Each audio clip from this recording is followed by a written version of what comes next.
Well, hello everyone. Thank you for watching. Classic Bike Rider here, bringing you another video. Saturday, September the 5th, Labor Day weekend. Do an official end to the summer. And it's unofficial because the last day of summer is, I think, the end of September. But this is where all the Tuesday, all the little kids go back to school. And this is where all the city idiots go back, and they don't come until next year. And they out in full force today. I encountered like 5 already. That's the only ones that I counted. So I'm in old Montauk.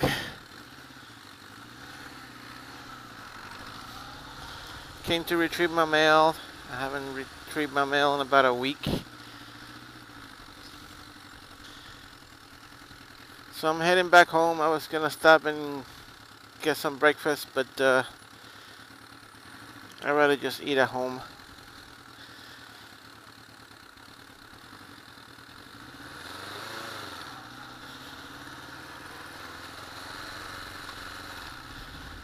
So I started my new job on Thursday.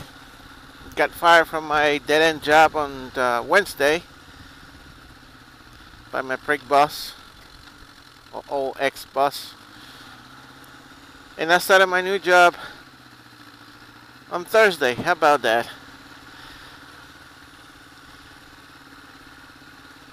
And as he predicted, he didn't deposit my last check. But yet he had the audacity to call me and ask me if I could bring him the old uniforms and the key. The key and the shirts I might bring to him next time I'm around. I'm not gonna make a special trip for him.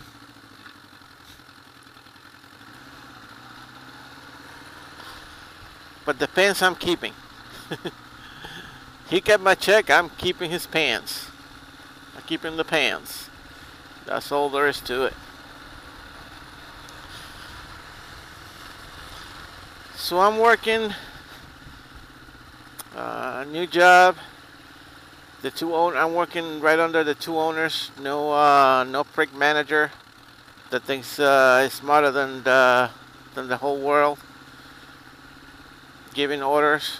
I'd rather take orders from the original owner that knows what they're doing, not a little prick that thinks he knows what he's doing, and he make more mistakes than anybody.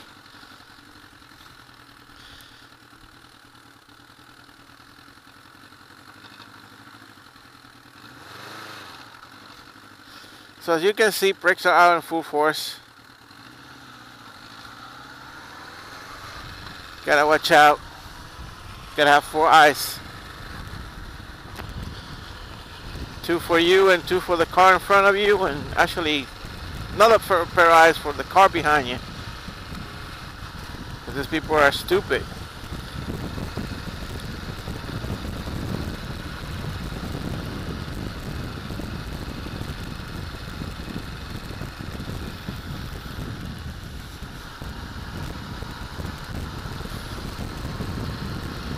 So it's September 5th already. It's a little chilly today. I decided to wear my shorts and have a jacket on, and I look stupid running around a motorcycle with a jacket and shorts. But hey, I didn't know it was going to be this chilly. It's actually very windy too.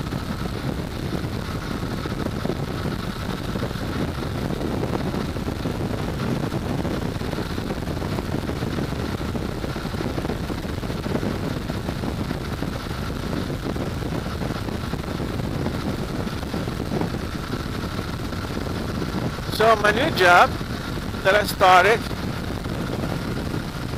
I'm actually making $2 extra an hour. Give it, I work, let's see, 2 more hours extra a day, or I'll say an hour and a half because take half an hour for lunch.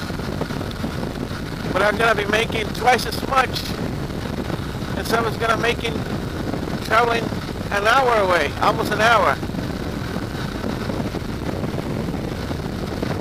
And it's a whole different ball game. I mean, I had to get used to it. On my other job, it was very fast-paced. You get in, I was getting in sometimes in the morning, and I was already answering phones, taking notes, taking care of customers walking in. And this one, it gets his rush hour is between 7:30 and 10:30, and then it dies down a little bit, just a couple of walk-ins, and then again 2 o'clock to 30, people coming in because they do a lot of rental equipment. So people who rent equipment in the morning comes to bring it in, and sometimes people coming in to rent equipment for the next day.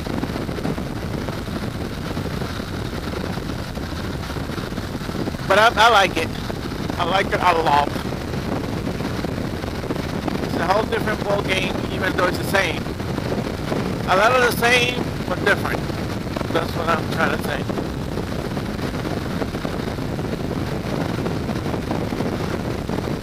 And you can tell the tree started to look a little sad already. The leaves started to get that sad look on their face that they're gonna fall down pretty soon.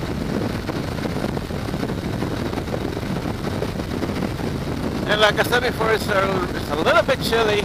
Wasn't expecting it to be this cold. So I'm gonna head back. I hope my wife is home already so she can just gonna cook lunch, make lunch. Then in the afternoon we're gonna go to our grandson's birthday party. He's turning 7 years old. My God, time flies.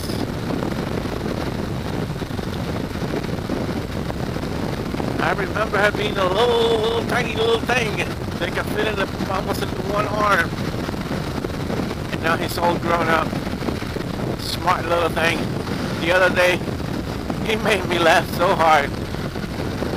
My mother-in-law tells him to sweep out the leaves in the deck, the whole deck. She was gonna give him $1. And he comes to me and tells me, Grandma wants me to sweep out the whole deck and she's gonna give me $1. Only $1. I feel like a little servant. That makes me laugh so hard. You don't even imagine. I was still remembering that night. I started laughing in bed. My wife asked me what the hell was going on. And I had to tell her, and she started laughing too. But she couldn't help it. 7 years old. If you got kids that young, enjoy them when they're that young, because once they hit puberty, 12, 13 years old, you just want to murder them. I had 2 of my own. They're older now. My youngest son was the one working with me at the parts store. He was doing delivery. He's still working there.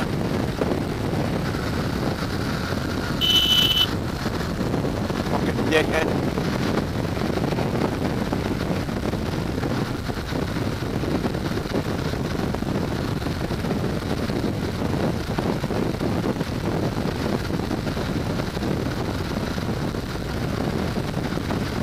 So he actually just traded his Thundercat for a pickup. He had, well, you seen the videos. You seen the video that I posted when we resuscitated his bike and we did the brake, ran the brakes, and he actually got to ride it half of the summer. So he traded his bike for the car, for the truck. So I'm pretty sure he probably gets another bike. Because he has my blood. Gotta love motorcycles.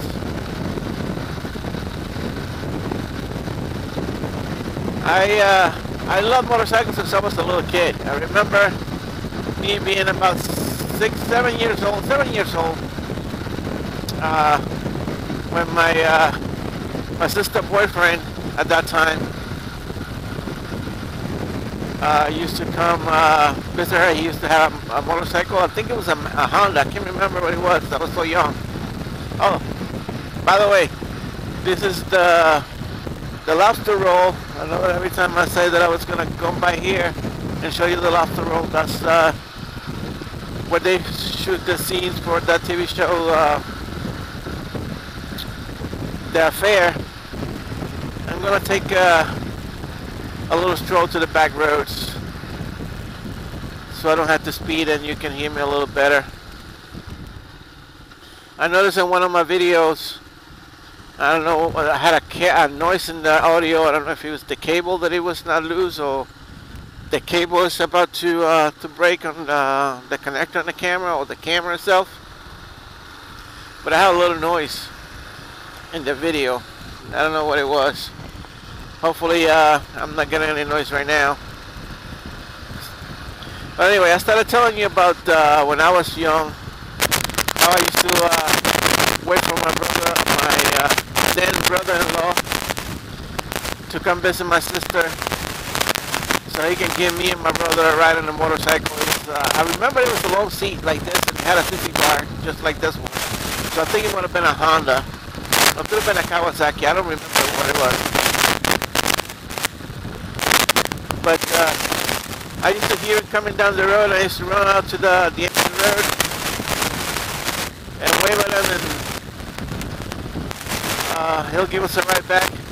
I remember there was something in bikes back then, like a chrome cover for the horn or something. I remember one time something fell off his bike, and I ran into the road and grabbed it and saved it for him, and you can throw it out. No problem. And I remember the last time he came in the bike, in the motorcycle, it was raining. He wasn't coming to visit me somewhere, but he had to pass by my house because that was the main road. It was raining, and he was going a little too fast. When he took a turn, he slipped and crashed the bike. And I think that was the last time he rode that bike. I remember years later, still going to his house when he still was not married to my sister yet. He was his boyfriend.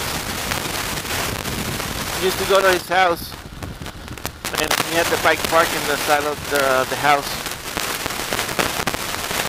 But I love motorcycles back then. I mean, who doesn't love motorcycles? You gotta be a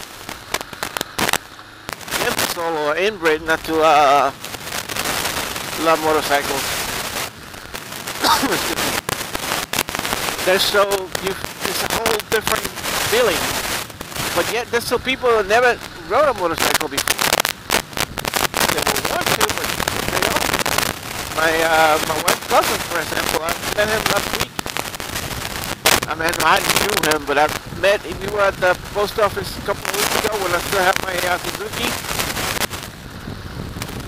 We got to talk, and he said he always wanted to have a motorcycle. He only drove one once. And he never got on a motorcycle again, but he wanted to get one. So with all advances in technology now, you don't even know how to shift a motorcycle. You don't have to. All these motorcycles are automatic now.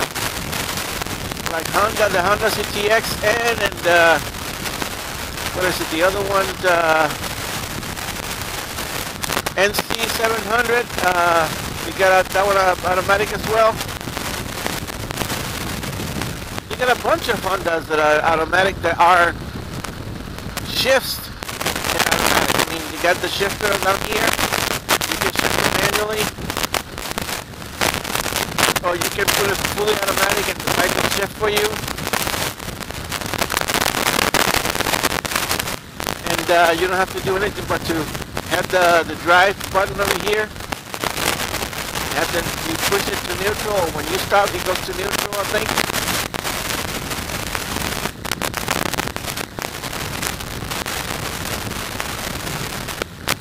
So this is one of the back roads.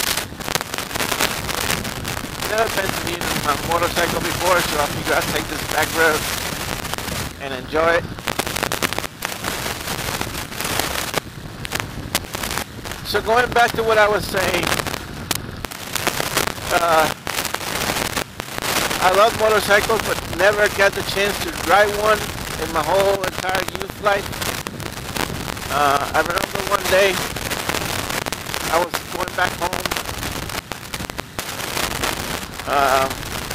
and I always used to hitchhike. Back then it was safe to hitchhike, and everybody knew you, and they give you a ride no matter what. So I was hitchhiking, and I heard a motorcycle coming, and there was big clouds, very dark clouds coming, and I was afraid that I was going to get drenched in rain. So I heard the motorcycle coming, and I was like, with my luck, he probably will stop and give me a ride. And he did. He stopped, gave me a ride, drove me home, and that was the second time, except for when I was little, that was the second time. I was something like 18 years old.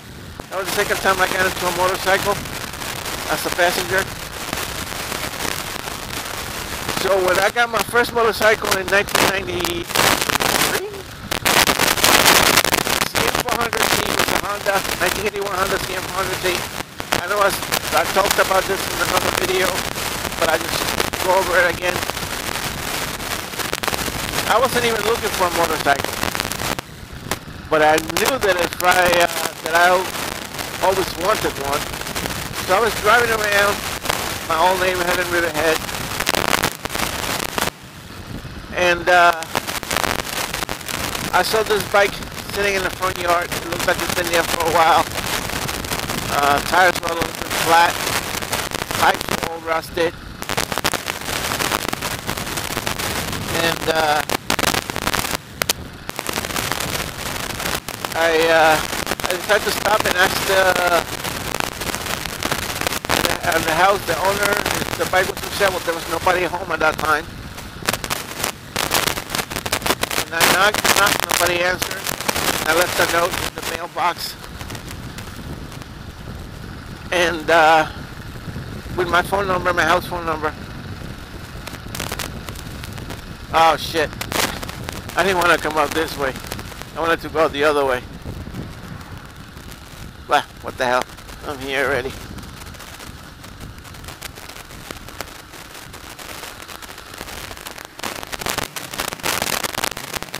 So I knock and nobody answered, and back in the day, there was this thing called the white phone book. The white phone book was for regular people's phone number that wanted to be listed in the book. The yellow book was for businesses, and it's still for businesses. Well, I see those chrome bikes. What the hell are they? View that now. They're like or Norton or Moto Guzzi. Anyway, I looked, and I started looking in the phone book for the address, and I found the address in the phone book and the name with the phone number. So I figured, you know what? Might as well call and find out. And I called, nobody answered. I was alright, so I waited. A couple hours later, I called again, and then somebody answered. And I asked them if that was the address. They said yes. And I said, my name is Carlos, blah, blah, blah, blah. I left you a note. I was wondering if you're selling the motorcycle up front. And he said, yes, I'm selling it. and he gave me the whole rundown of what's going on, what happened with it, or what's going on with it. So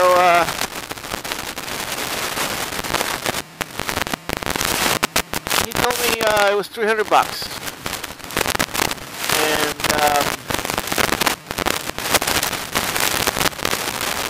at that time I only had like 150 in a sound system. I was asking him if he wanted to take something on the trade plus money. And he said, "What you got?" I got a sound system. He wanted to come over to my house and check it out and tell me. So he did. He came to my house. He looked at the stereo and said, "Okay, I'll trade you." And it was the stereo system plus 150, and I only paid like 100 for the whole system. The most expensive thing in there was the equalizer. Back then it was the equalizers for music. I used to be a DJ, so I used to have an equalizer. Oh man, freaking idiot.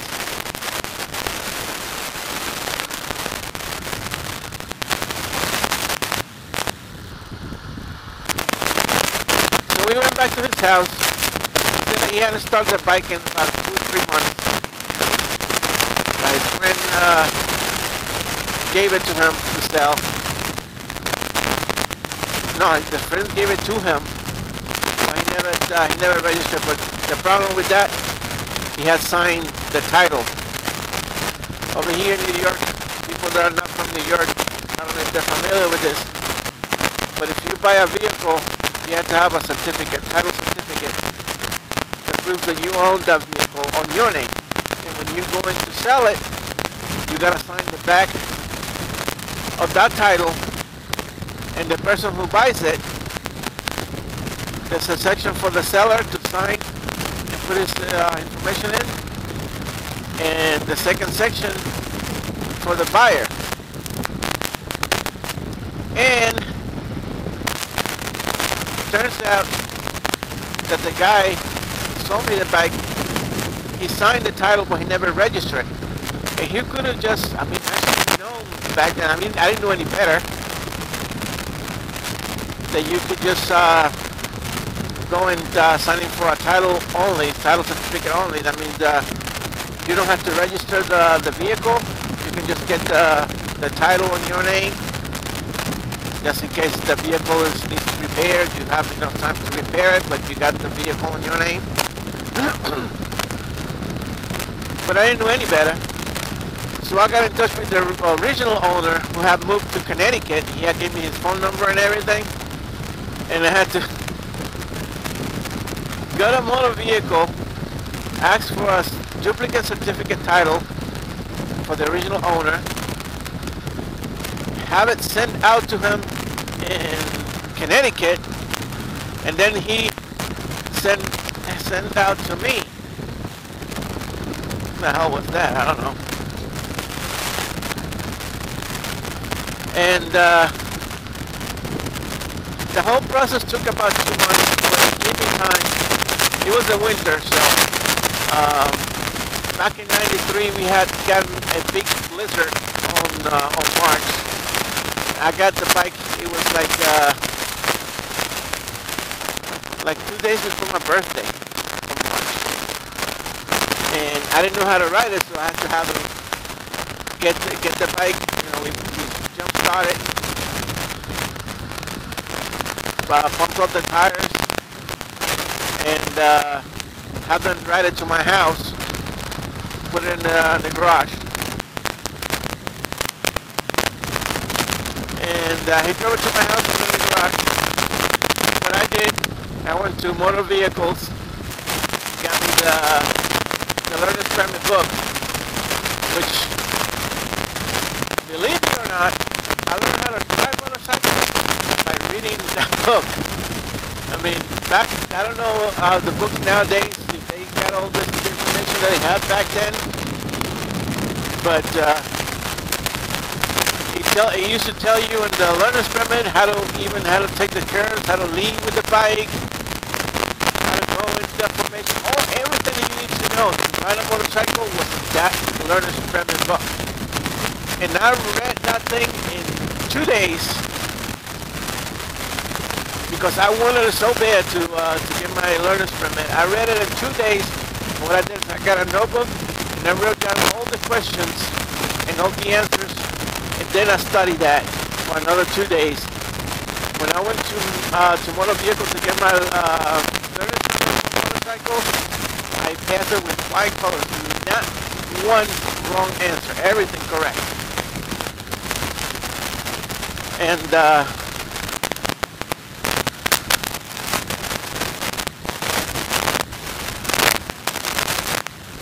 it was winter, so what I did is I kept cleaning the bike, getting the rust out, the pipes.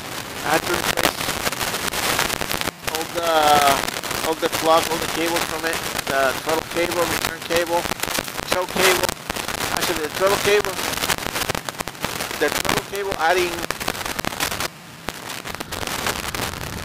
I didn't replace. After a while, I was driving one day with who was back then my wife. We were riding to her friend's house and my throttle cable broke. So I ended up taking it out and just driving home with pulling the cable with my hand to order a new cable. But anyway, I took the bike and it was freaking dead of winter. I didn't do any better. I had a jacket all the time. I didn't have any gloves. And I started practicing. First I started practicing with the motorcycle in the center stand. So it means first the motorcycle turned off. I played myself, play with it. The first down, and the clutch second up, third up, and like that. So I kept practicing with the motorcycle off, and then with the motorcycle back on, started. And we lived in fucking dickheads. Fucking dickheads.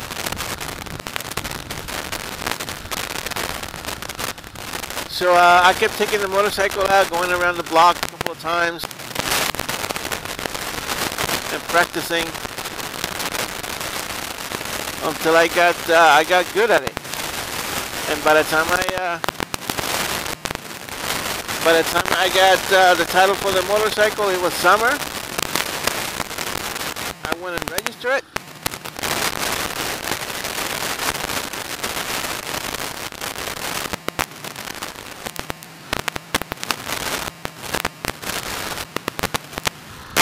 I registered the bike and ride it to work, and that was about the same time. I'm a fan of martial art movies, and that's back in when late Brandon Lee, Bruce Lee's son, was becoming a big action star. When he got killed filming The Crow. Around the same time, 93.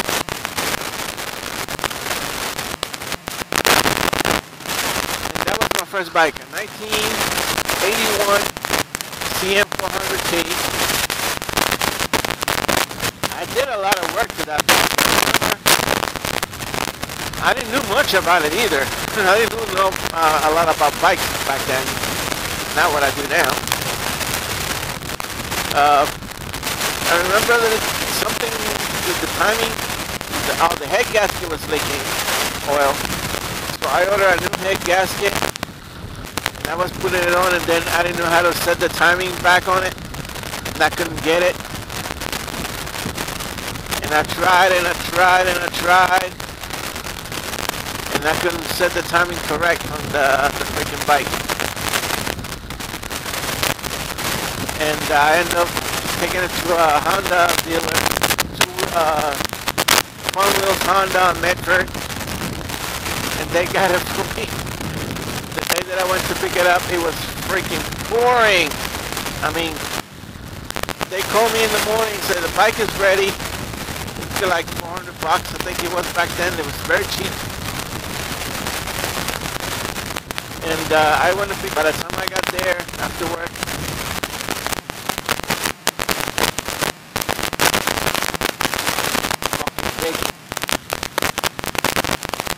it was pouring. So I got there, picked up the bike, drove home, and had it for another 2 months. And then one day I was driving and I saw where the old Blockbuster used to be in Riverhead. In front of the Blockbuster there was a Suzuki. I think it was ES 450, something like that. That was my second bike.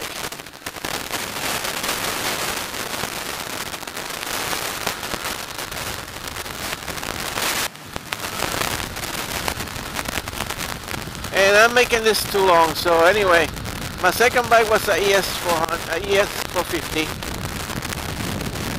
I upgraded from that, had that for another year, and I upgraded to my first new bike, which was 1994, 1994? No, 95. 95 Kawasaki Ninja 500. That's when they changed the name from EX 500 to Ninja 500. Still they had the EX denomination in it, but they just had the Ninja logo on it, and only 500 in the back, in the fairing. It was black, purple, so if you looked at it from some angles, it will look black. If you looked at it from sunlight, it will look purple, like this.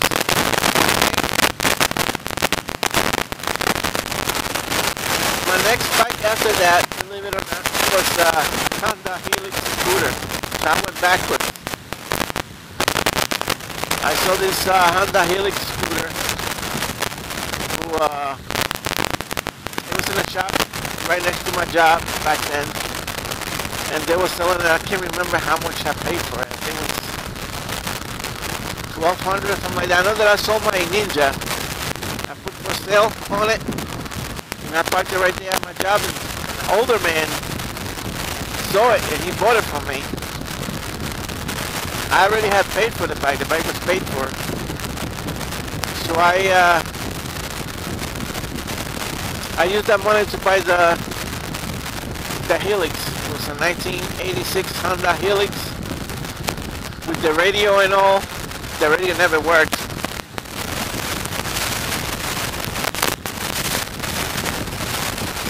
And that was my first Honda Helix, my first scooter. After that, I had it for a while and I wanted to go back to motorcycles. So I think what I got after that, I got me a Yamaha Virago, 1988 Yamaha Virago, 750, I think it was, and I got it from the Honda dealer in Riverhead. Somebody traded it in. I can't remember what I paid for. I know I paid for it in cash.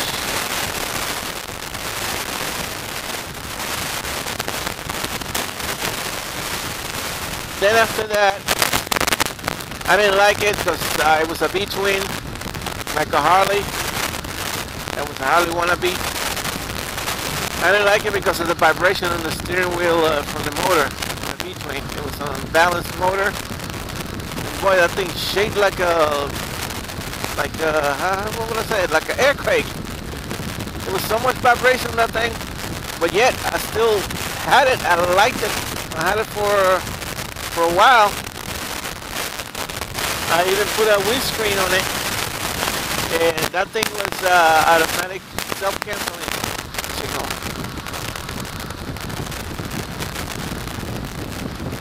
I had it for a while, and then I decided to trade it in and got me 1998 Katana, brand new from the dealer. I got it at 99, left over from the year before. Anyways, I'm sure you guys had enough of my yapping back and forth. I'll save the rest of the story for another day. This video is already way too long, and it's gonna take a while to upload it from iMovie, unless I do it in 2 parts and 720p. So I'm gonna continue recording. I don't know how much I'm gonna use, because you can see these idiots are everywhere and they're dangerous. So I want to have something to cover my ass in case of an accident.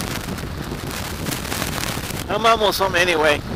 I decided to take all this way around just to talk a little bit longer, just to not to make any left or right turns into traffic, because this road is a little busy, and the main road is going to be a little busy. And I know that I was going to have to wait on traffic, and I didn't want to do that, so this way, I'm right on my right-hand side, I'll turn, and I'm right up my road.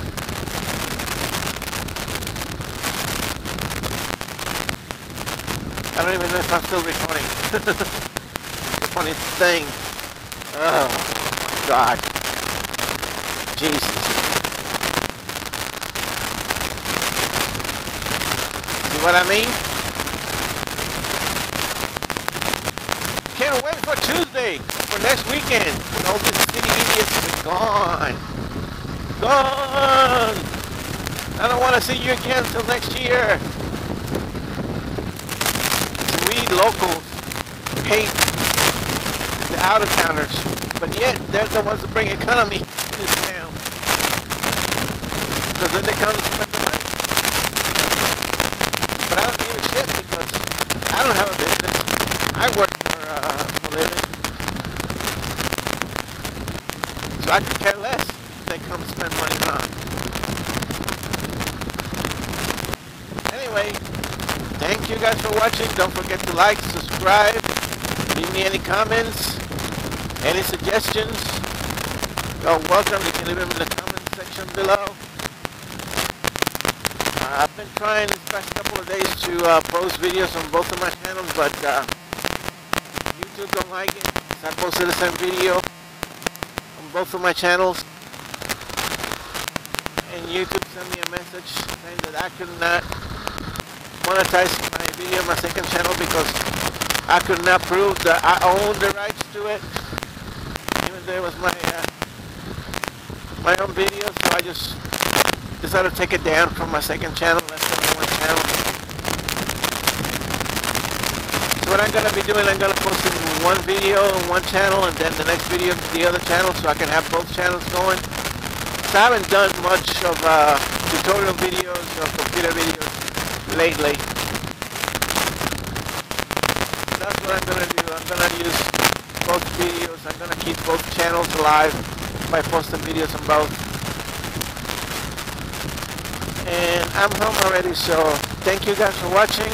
Again, don't forget to like, subscribe, leave me comments, suggestions in the comment section below. Shit, I'm turning with no signal lights. I'm the asshole man.